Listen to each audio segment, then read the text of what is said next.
Good grief. Right, are we in? Excellent. Right.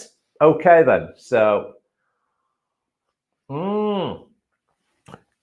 okay, guys. Right. Just chuck me my phone. Might just have to message people and just say.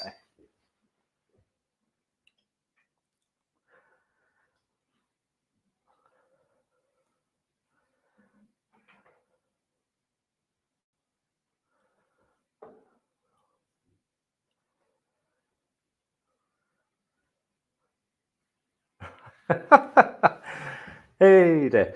Right, okay, ladies and gents, this is a live stream part 2 at Gigs and Guitars. Sorry for the actual technical difficulties earlier. For some reason, the sound wasn't working, but we think it is now. We're using a different platform at the minute. We're using the YouTube one, but now on StreamYard, as you can see by the logo on the top right-hand corner. So anyway, so we're back in the room, guys. We're going to talk about the last 4 weeks with Gigs and Guitars. And just to sort of reflect back, just to look at how the channel's sort of done over the last 4 weeks, and just to see where we're going to go. And that's where you guys come in, and that's essentially where we are. That's where we want to be. So how are we doing over there, Michelle, at the minute? Yep. Oh, we got Craig Reynolds in the room at the minute, which is good. Fantastic. Yes, Craig, it's had a big kick. Michelle's given me a good slap and and all the rest of it. So cheers, Craig. Thanks for that. And we're back in the room, which is great. So we've got Michelle who's doing the admin over here. Thanks, Michelle. You're an absolute the wife, I might add. So yes, we're back in the room, which is good. Guys, what we did differently from the previous live stream, we used the live stream within Studio on YouTube, and for some reason it was picking up the video, but for the life of me it wasn't picking up the audio. We just don't know why. It's all tested before, and then obviously it's one of those things, you live and learn as you go on while you're doing a YouTube channel, what platforms work best, which ones perhaps don't. So we've flipped platforms now, so with the StreamYard guys at the minute.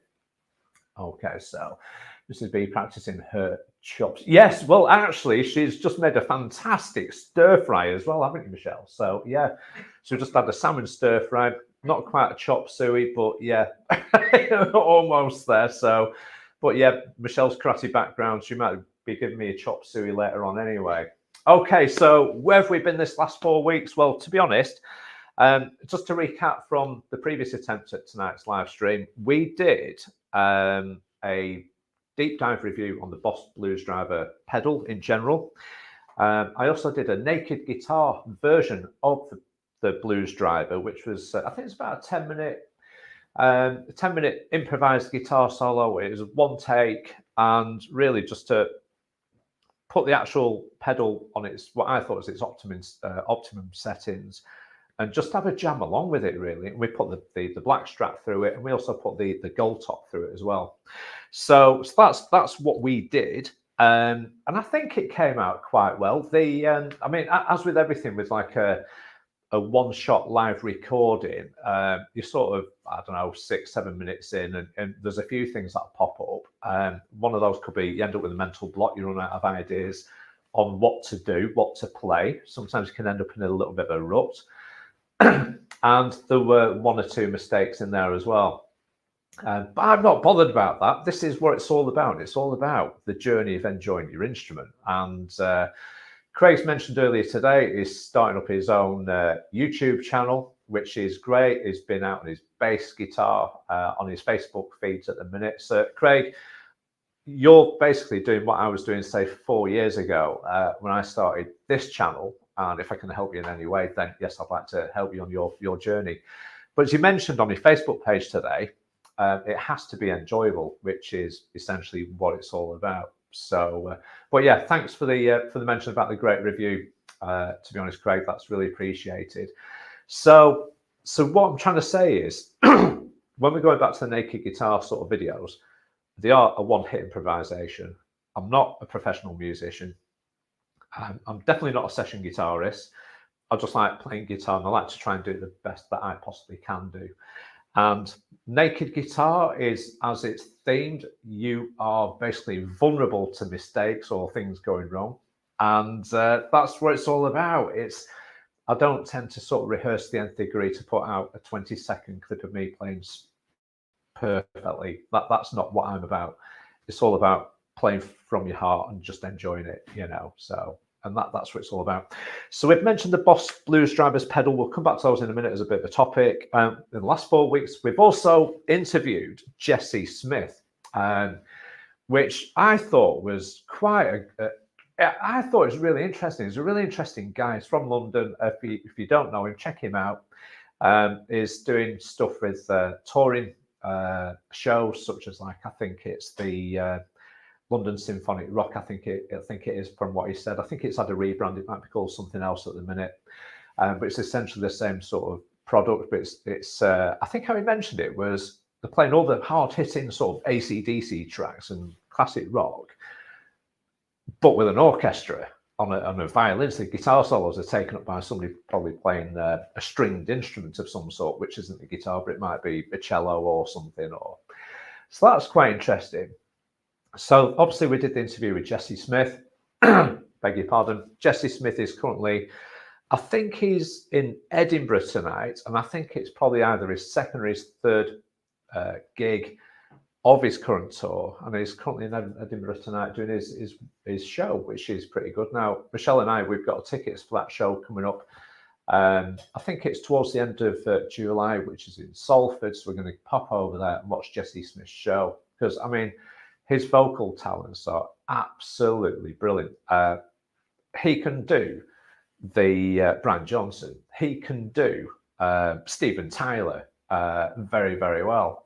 He can do Robert Plant incredibly well, and not a lot of people can do this, but he can do all the other stuff just as well, if not even better, possibly than the original artist. So so Jesse Smith in that interview was one of the really good sort of points of the month. And the point I'm going to come on to is that the interviews, for me, of the professional artists who are trying to basically make a living, original artists in particular, they're not mainstream, they're not like the high-hitting sort of popular artists, but they're trying to make a go at it in their own unique kind of way.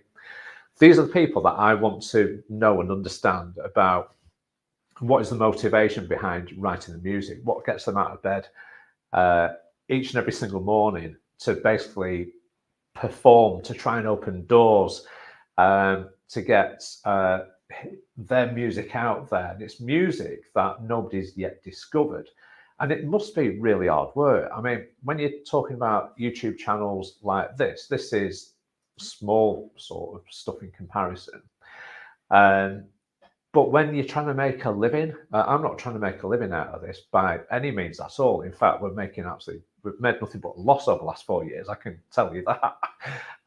But if you're an original artist, writing your own material and you're trying to get it out there, and Jesse has done that, so it is hard work. And the only person who's going to do that hard work is the artist, because trying to get people to help you is probably very, very difficult. You've got your go-to kind of people, but trying to get doors open to venues, marketing, publicists, and everything else, that all costs. So it's very interesting to hear Jesse's story, and of course his interesting points of basically spending 2 weeks in a car with a rock star, and it's things like that. It's these things we want to know at Gigs and Guitars, so we can present it to you as a nice little sort of thing, really. So, are we getting on with the questions there, Mitch? So, what have we got on there? Well, yeah, absolutely right, Craig. You're right in what you're saying. He is such a versatile vocalist, and he gives it everything. When I've seen him at the Classic Rock Show, and I've seen him on YouTube doing the symphonic rock stuff, and he is such a versatile sort of vocalist, and he's got age on his side where he can actually really push and make a career out of what he wants to achieve with his solo stuff. But in the background, while he's building on his solo kind of work, he's got to basically get other work in to basically backfill his other time, other funding streams to come in and support him, so he can invest in his solo stuff. For example, I think he mentioned he was doing adverts for TV from his home studio. He's obviously got Strictly, which he's been doing for the last sort of few years. So he's got other stuff going on, but his passion is his music and his own material. So yeah. So obviously that interview with Jesse Smith was one of the highlights of the last 4 weeks. Did you enjoy that, Mitch? Was that all right? It was all right, wasn't it? Yeah, and I hope you guys out there found it equally interesting too. So, okay, so what else have we been doing over the last sort of 4 weeks? Well, guys, it's been a bit of a funny 4 weeks. Michelle's been on leave, so I've not really been pushing videos out too much in the last sort of 4 weeks, partly because Michelle's been on leave and we've been doing stuff that we should be doing. But on a personal note, I was in A&E at Blackpool for basically a full day with hay fever related bronchitis and stuff. Basically, struggle breathing, had an ECG, chest X-ray. All my blood samples were taken and stuff, and they basically said, right, you're on a course of steroids for a number of days. So that put me out of action for quite a bit. And that was all because of really bad hay fever, which I don't want to bore you to death with, but it's one of the reasons why I've been a little bit slow in putting videos out in the last sort of month, really. But having said that, though, the Blues Driver went out. We did the Jesse Smith. But what I have been trying to do with the interviews is I've been tapping into artists, but I'm trying to tie them down to do an interview very similar to like Jesse Smith. One of those at the minute is based in LA. And I did a bit of a Zoom chat with this artist to basically set up an interview a bit like the Jesse Smith one. And basically, they're 8 hours different to us. I can't work out which way around it is. But we never actually managed to pull it off before they set off on their European tour. So hopefully, when they've got some time, when they finish the actual sort of tour, they've got a little bit of a break. Hopefully, we'll manage to find a slot in their timetable to actually delve into their music. And again, the original artist, this artist is probably working very, very hard in Europe, who's basically presenting their material to audiences. And I think this particular artist actually does a lot of the stuff themselves. So, and it's pretty good. Are we on about Pete Thorne over there? Is that by any chance Pete Thorne, Craig? Another interview with Pete? Perhaps we might be able to set that up. you just never know. I mean, having said that though, Pete Thorne was one of the very first sort of interviews we did on the channel with the CMP Entertainment, with the Classic Rock Show. And he's just a really nice guy. He really is. And yeah, you just never know. We might just be able to do that again in the future and look at it from a different angle and talk about Pete Thorne and where he's been on his musical journey to where he is now, because everything that we spoke about during his Classic Rock Show interview was based around that production. So you never know, we might just be able to do something with Pete. I mean, it's an absolute font of knowledge to do with the ultimate in terms of guitar tone, with particularly sort of Eddie Van Halen and the like. So yeah, so Pete Thorne might be another good one. What I'm finding is that we're trying to get these doors open, but because the artists are absolutely mega busy, them trying to find a slot for like a small YouTube channel, which this is, sometimes it's not high on their priorities. But as the channel grows and confidence grows between the artist and this channel, then things might pick up, things might develop. So, okay, are we getting on there, Mitch? Right, Kev, what guitar would you buy that you don't own? Oh, right. Well, that's that. Oh, freaking heck, Craig. That's a great question. Right, that is a really good question. And I'm going to come on to that pedal show from Friday. If you watch that, Craig, it's one of those shows that I sign into each and every week generally. And what they did, I don't know if you can see it up here, but it's the Firebird. That's a Gibson Firebird 7. And they did a full feature on Gibson Firebird, something which they've never done before. They've never had a Gibson Firebird on the show until Friday. And albeit they went through a full range of Gibson Firebirds, except for that one there. And I thought that'd be nice to get that on their show. But what I've been thinking about, getting back to your question, is I'd like to buy a vintage guitar. Now, the thing is, 60s Stratocasters, you're looking at a lot of money, unless you're looking at a refinish of some sort, like a Player's Grade sort of Stratocaster. Telecaster's about the same, but they're really sort of up there in terms of the prices. Now, I think if I bought one of these, but a vintage version of that, for me personally, one, I like the guitars, I like the way they look, I love the way they sound, they are pure theatre.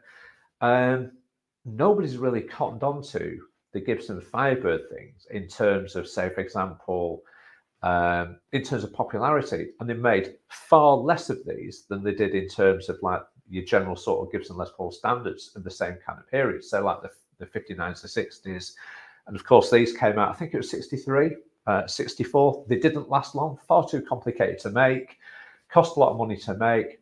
Designed by a car designer called Ray Dietrich, I think he was called, and I think they didn't catch on. So for me, I think a gem of information is a vintage one of these is possibly something to look forward to in buying in the future as a good investment. You look at reissues of guitars, everybody wants the 59 reissues, the R9s and stuff, the Les Pauls, but even Gibson, they're not making too many of these at the minute, and they never have done. So I think the Firebird, a vintage one, Craig, is probably what I would go for. So what would you go for, Craig? Stick a quick line on now. Just let me know what you would go for. So I haven't. An Explorer is another one. Right, yeah, Gibson Explorer. Yeah, another great guitar. Again, Pete Thorne has an Explorer, but it's called the Ibanez Destroyer, which is based on the Explorer, carina bodied and all that kind of thing. Explorer, for me, it's all about being a little bit different, if you can be, than the average punter. And I've done that all my life with stuff. Yeah, I've got the Strats and Tellys and things, but I always like to be a little bit different. Probably why I live in a peculiar house in a peculiar location. And I could mention other things like peculiar, like my car and other stuff. And I've got a peculiar couple of dogs downstairs, which are dead weird. But that's just me. And yeah, you could say it's when you look at probably my life from the outside of what I do, and it's, I suppose, I'm not a normal kind of person. I don't have a regular car. I don't have a regular house on a housing estate, or everything I do is a little bit sort of odd or from a different angle. And my guitars are the same. So the Firebird, for me, when I look at that, it just says, wow. But I have to pick the venues to use it in. That gives me the space. Because they've got a very fragile neck and headstock on it. I don't know if you know this, but the headstock through to the bottom of the body, just there, is one single piece of wood. And the actual manufacturing that's gone in to produce that is absolutely insane. It really is insane. Whereas the Les Pauls and SGs are all set neck construction. They drop a neck into it, bond it in after a little bit of sort of fitting work that needs to be done. But that, from top to bottom, is one piece neck with wings basically bonded onto it. So what have we got there now? So bass work, anything, warrior guitar, 62. Right, yeah, absolutely. So and you've got some good stuff there, Craig, with that. It's very subjective, and it's what floats your boat as a musician, So I mean, in getting back to your question about what guitar would I buy, well, to be honest, I'd like a vintage Firebird. I can't afford one at the minute, but if I save up for long enough, then I should be able to do that. But at the minute, I'm quite happy having my 2006 Firebird, and I'll pick the venues to play it in, which is pretty good, really. Just on an interesting note, just going to have a quick slurp of my brew.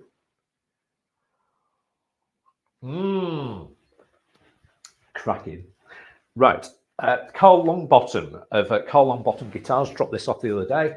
Can you just pass me that plectrum, Mitch? Just over there. Right. Here we go, guys. So this is a UK luthier, low numbers, bespoke. And this is, if you can see it just there, is Carl's take on a Gibson Firebird type of guitar, an offset guitar. It's got Firebird pickups in it, which you may or may not be able to see just there. Let's have a quick look. Okay, and that is going to be the subject of a full review in the next couple of weeks. It's an absolute work of art, and you're into basically the cost of this. I'm thinking at the minute is around about the ballpark figure of possibly, you know, you're looking around about sort of Les Paul standard money, I think, at the minute. So just give me a couple little bit of tones on here. So.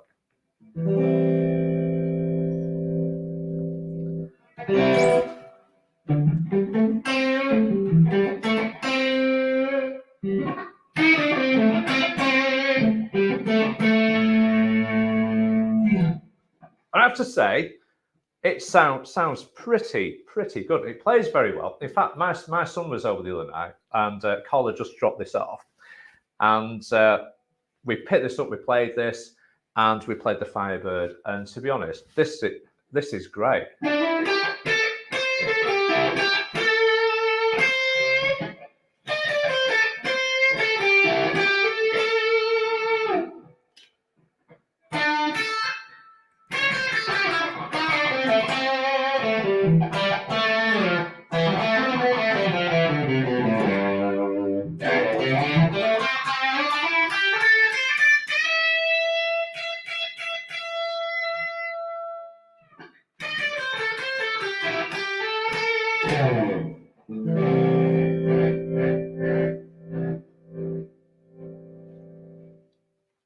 Anyway, enough of me playing. You'd think this was a guitar channel. So, right. So, look, I need to put my glasses on. Maybe it's worth talking to Carl, working out a deal in keeping it. Do you know what, Craig? I'd be absolutely happy in owning this. And this is the thing. You can end up quite easily getting sucked into the Gibson and Fender world and stuff. And I've mentioned about the Firebird because it's unique and nobody plays them because they're a little bit odd and peculiar.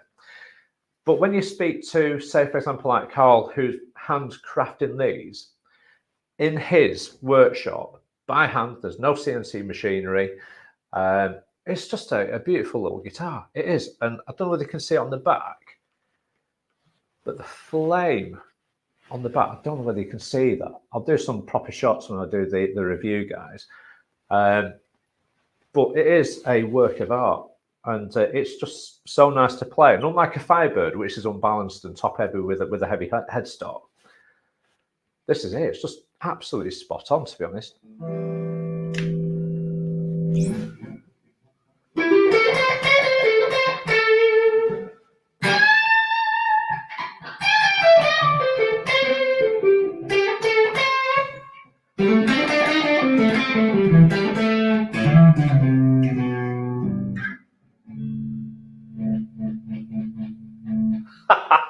Anyway, so that's the Carl Longbottom's Fulvia, it's called, I think it is.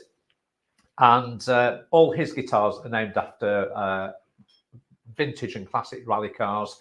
We reviewed his 037, I think it was about a year and a half ago, which is a take on the Gibson Junior, Les Paul Junior guitar that I've got. We pitched it against that, and I tell you what, that was just not only just a stunning looking guitar like this is, but it sounded amazing too and played very, very well. So sometimes we have to break the mold really and look at things from a different angle, just see what else is out there. But I could gig with that, I think, and do some amazing stuff with it. But there will be a full review coming.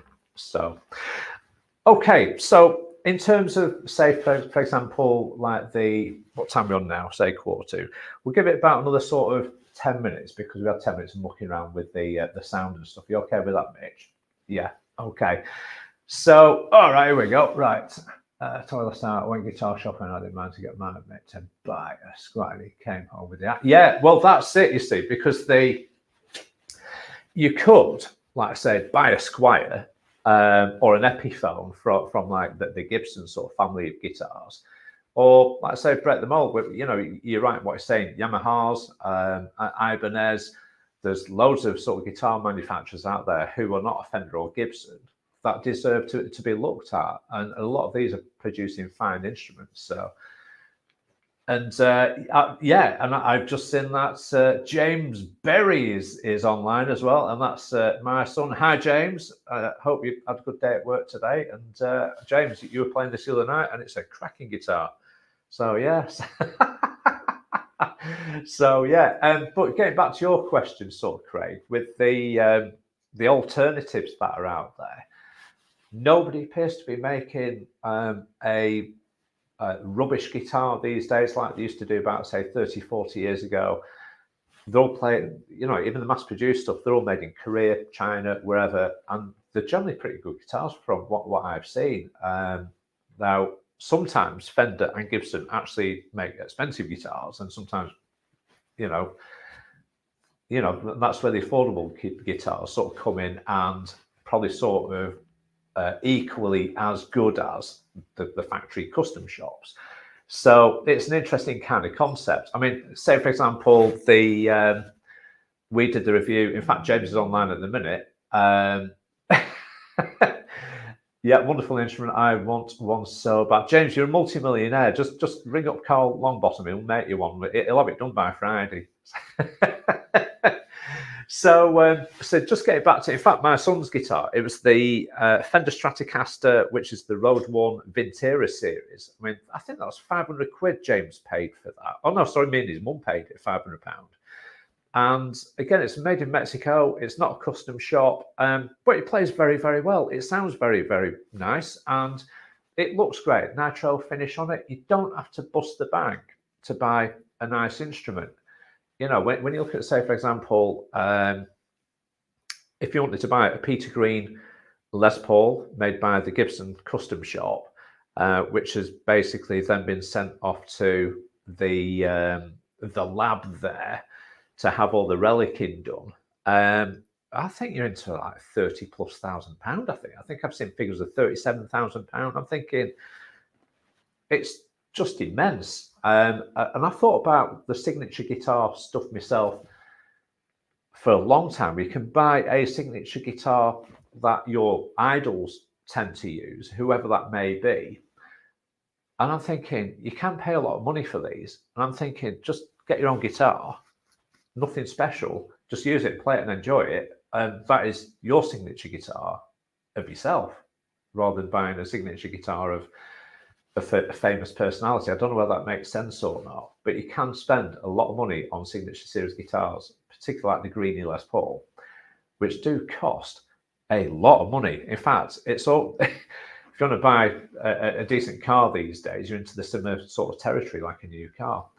So Craig's back on now. So yep, you really did hit the nail on the head when you don't look at my new basis. Yeah, absolutely. You know, and what you've got there, Craig, for like £230 is a fine weapon. And if it gives you that enjoyment that you need to actually, how can you put it, express yourself musically, why not? You know, and that's what it's all about. You've got to have enjoyment. And would a guitar costing, say, a couple of £100, would it give you any more enjoyment or less enjoyment than a guitar that's going to cost you £4,000, £10,000, £30,000? I don't know really, but yeah, it's what you want, and as long as you enjoy it, I think that has to be the main thing. So yeah. What do you think about guitar snobbery? To be honest, yeah, I've not really. It's something that I've not really come across, because all my sort of friends who play sort of guitar, whether it's 6-string or 4-string bass and that, they tend to buy the guitars as a tool to do a job. Now, say for example, if I was playing Pink Floyd one night, I'd have to use a Strat, obviously the Dave Gilmour kind of thing. But if I was going to be playing Jimmy Page, then I'd have to be playing the Les Paul, which would be my gold top. So I've not really come across anybody with a guitar snobbery. All my sort of friends have tended to basically buy a guitar because it's a guitar they want, they need for many, many different reasons. For me personally, what I sort of see from these fine instruments up here is a work of art. When you walk into this room, I can just stand here and look at any one of these guitars while I'm having a cup of tea, and I think, wow, somebody spent an absolute age designing these guitars like Les Paul did back in the 50s. You know, when he's embarking on his career, and he wanted a guitar to suit his playability, whatever his playability is, you know, in terms of his musicianship. But I see these as work as art. You know, we got the Fender Telecaster here, 52 reissue. People describe that as a shovel, but Leo Fender got it right in the first place. But again, if you wanted to buy a vintage one of those, or a no-caster, or a broadcaster, a vintage one, you're going to be into mega amounts of money. And, you know, would that be guitar snobbery? No, I think it's probably in pursuit of your passion. You might look at it as an investment. You might want to just play it and enjoy it. And as an investment, you might want to pass it on to your kids when you're no longer here. So I don't know. I've never really come across it. So it's a bit of a long way around, Craig, but I hope that answers your sort of question, really. So have you got a view on guitar snobbery? And share it with us if you have. So, yeah. Either. Right, I'm going to have a slip in my brew, guys. Do you know, I used to, when I was working full time, this is what I did for 30 years, just talk crap in front of people. I think I did it quite well, do you, Mitch? Yeah, that's it. Yeah, she said, yeah, she's nodding her head, to be honest.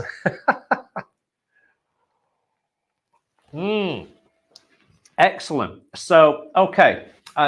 So in terms of, say, for example, the gigs and the things, another topic I did want to sort of touch on was in the last sort of couple of weeks, there's been some massive gigs going on across the country. There's been Taylor Swift. There's been AC/DC played Wembley a few nights ago, and you've got Foo Fighters were in the UK playing as well.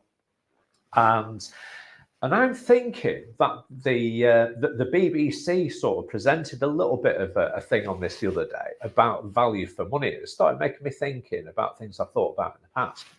So, for example, like the Taylor Swift shows and stuff, and whoever that may be, the massive stadiums, auditoriums, you know, God knows how many thousands and thousands of people are there. You know, these tickets are hugely expensive. So do they offer good value to the people that are going there? Now, what the BBC did sort of highlight is that people that paid VIP tickets to watch some of these gigs, when they got there to the VIP seats, the actual VIP seats weren't all that good. They basically had an obstructed view of the stage, and it was like there's like a scaffolding in the way. There's great big sort of tents because they're out in the open air, so to protect whatever equipment there from the rain and the elements and stuff. So you've gone there and you paid whatever it is for a VIP package, and you've got basically what looked like a rubbish view. Now, what people did do, they took photographs of the view they had and sent them into the BBC, and that made me sort of think about the smaller gigs. And that's where I am at the minute. I've said this for a number of years now. We went to the O2 Arena in London a couple of years ago. We watched an A-list band, which can find in our video feed from a couple of years ago. We got a train ticket there. We had an expensive hotel overnight. We watched the show. The sound wasn't all that good, and that's well documented and evidenced within the video.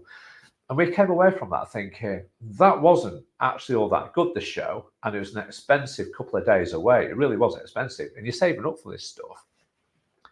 And sort of moving on, we saw 2 years ago, one of our best shows we went to was Pearl Jam in Hyde Park. And that actual show was absolutely amazing. And the sound was great. The atmosphere was fantastic. And we thought that was brilliant, that. But when you move it on to the following year, which was last summer, we went to watch Bruce Springsteen at Hyde Park.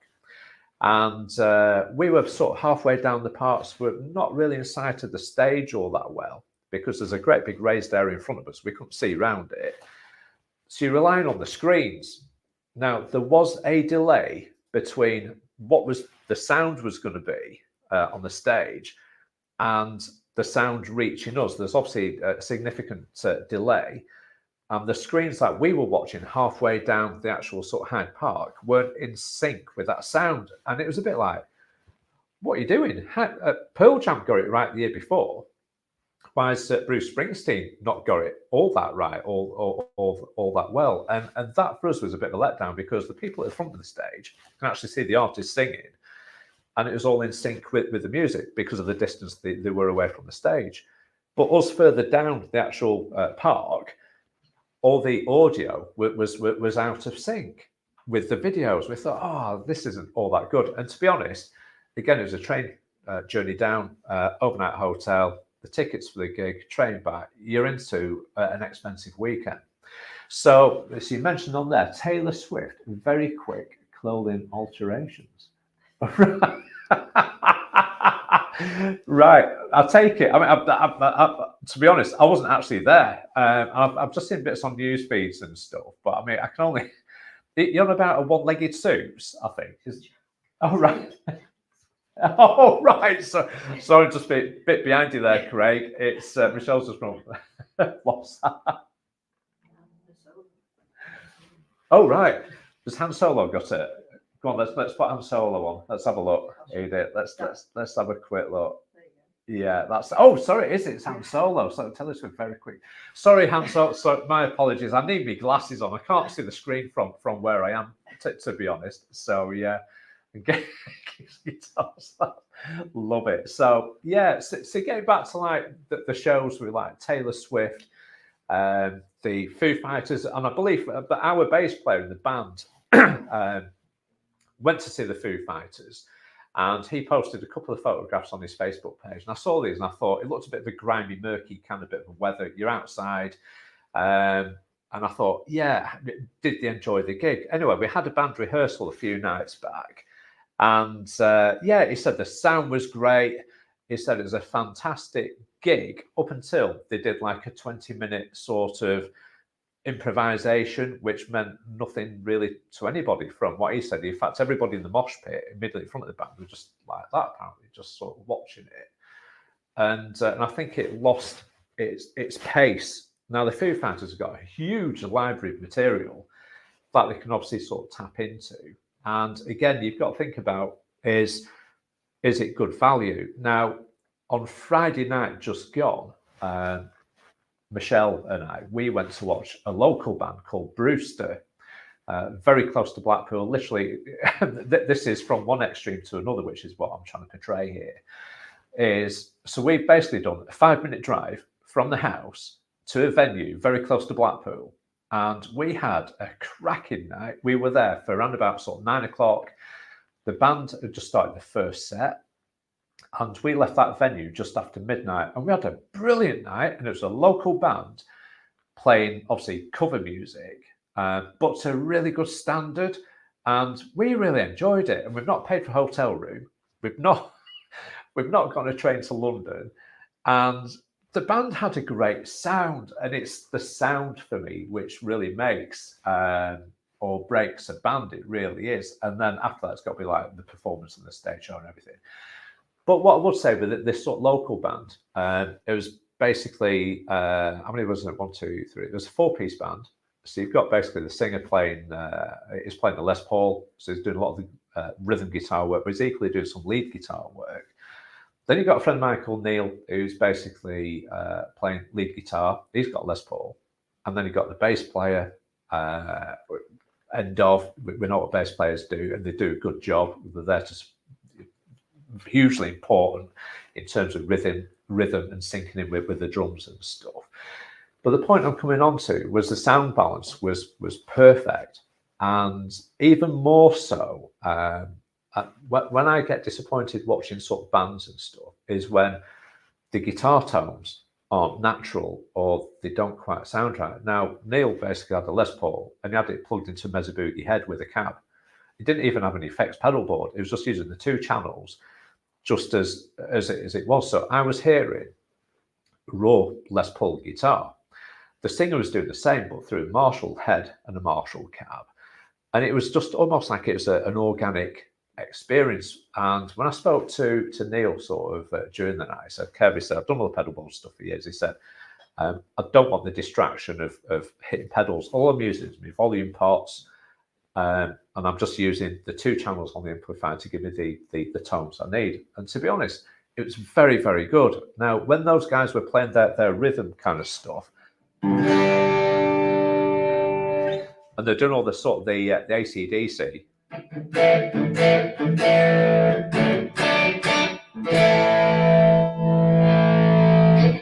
and it's just really natural, unmolested guitar tones.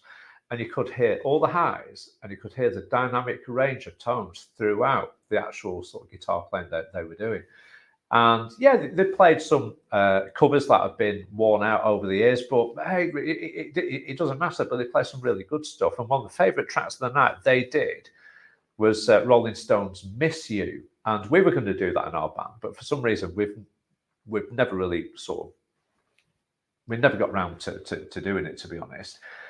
But within that track, it's got a really good funk bass line, which the bass player carried off really well. It's absolutely brilliant night. But what I'm trying to say, guys, is you don't have to spend hundreds and hundreds of pounds getting on a train, hotels, and watching a huge band when you can support grassroots music at a local venue playing cover music. And I think that's a good thing. So let me know your thoughts on that, guys. Have you had good experiences at big gigs? Have you had bad experiences at big gigs? Do you do the grassroots venues, whether it's a cover band or whether it's like an original artist who's basically trying to force their way through a musical career? Let me know your thoughts. So, right, I've been waffling on now. What questions have we got now, Mitch? So, do I need a brew? Right.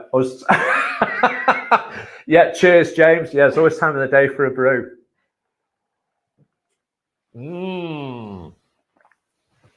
Cracking. So yeah. Okay, so what other questions we got on there, Mitch? Anything sort of interesting? Right, okay. So if you've just joined us, guys, we've just done a bit of a reflection on the previous 4 weeks. We spoke briefly about the Blues Driver pedal. We spoke about the Jesse Smith interview, which I thought was really good. We've talked about the live gigging environments, which is what you've just sort of tapped into now. And we've talked briefly about this beautiful Cole Longbottom guitar, which is called the Fulvia, which is named after a rally car. He dropped this off a couple of days ago. There will be a review coming up on this in the next sort of week or so. So I'm just getting used to it. But it does sound an absolute weapon. It really does.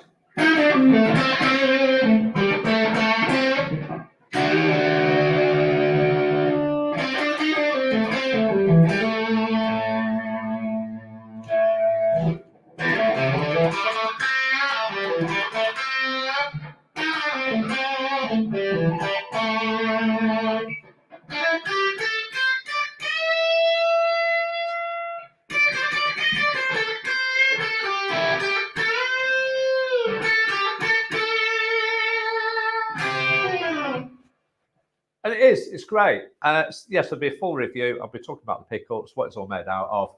So look out for that one in the very near future. So that'll be coming out next week or two. So I'm just thinking about the time now, guys. It's just gone 7 o'clock. So unless you've got any further questions, guys, is there anything on there, Mitch? I can't quite see. I've not got any bins on.